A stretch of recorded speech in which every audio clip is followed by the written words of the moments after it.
Once upon a time, in a small village nestled against a mountainside, there lived a young man named Kiran.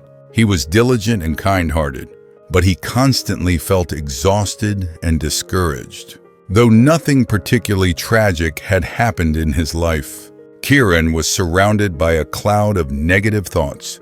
I'm not good enough. Others are more successful. Life is so unfair.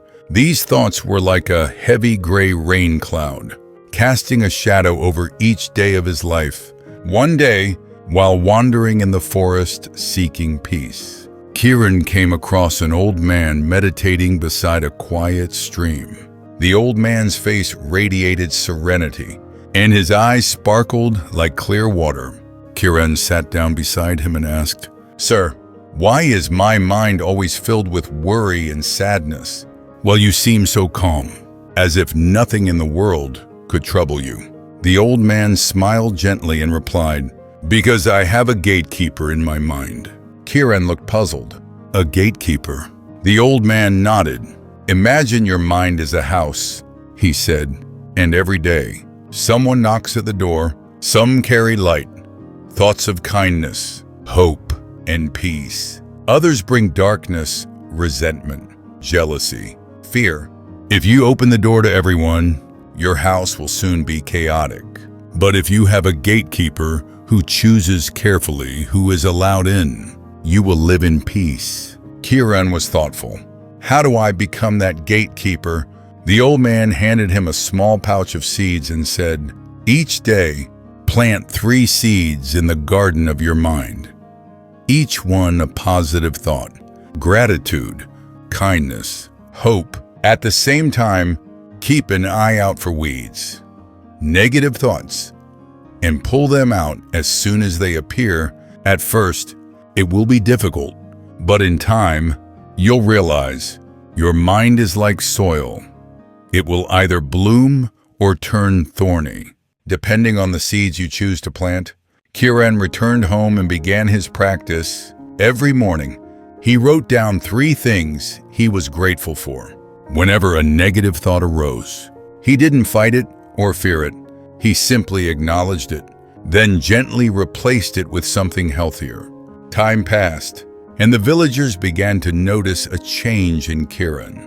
He no longer complained or carried a gloomy face.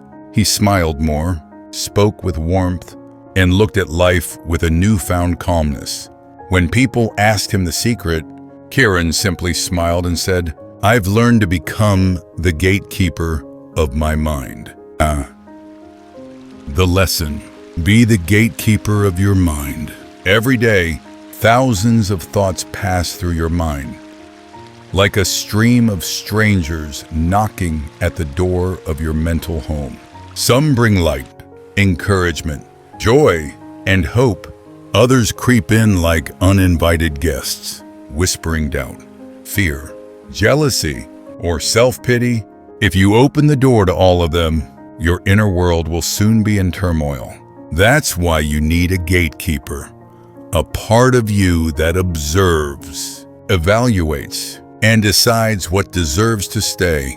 That gatekeeper is your awareness, your ability to pause, notice, and redirect your thoughts. Rather than allowing them to take control, the mind is like a garden. If you don't plant flowers, weeds will grow by themselves. Negative thoughts are like those weeds, fed by fear, worry, and old wounds. But if you choose the seeds, like gratitude, compassion, and hope, the garden of your mind will begin to bloom. And when your inner world blossoms, your outer life will follow. Managing your thoughts doesn't mean forcing yourself to be happy all the time or denying sadness. It means recognizing which thoughts are helpful, which ones are harmful, and knowing when to let go. Because if you let a negative thought linger for too long, it becomes a belief, and that belief will quietly shape how you see the world, others, and yourself. Build a habit of asking, "Is this thought helping me become better?" If not, gently let it go, just as you wouldn't allow a toxic stranger to live in your home. Don't let destructive thoughts reside in your mind. Start small. Each morning, think of 3 things you're grateful for. When anxiety appears, observe it like a cloud drifting across the sky. Don't hold it. Don't push it away. Simply let it pass. And when someone hurts you, try replacing resentment with compassion, not for their sake, but because your mind deserves peace. When you become the gatekeeper of your own mind, you don't just protect your spirit, you unlock the door to a deeper, more joyful life.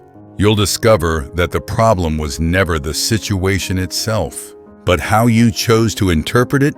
You'll realize that it's not about having more time, it's about calming the chaos within.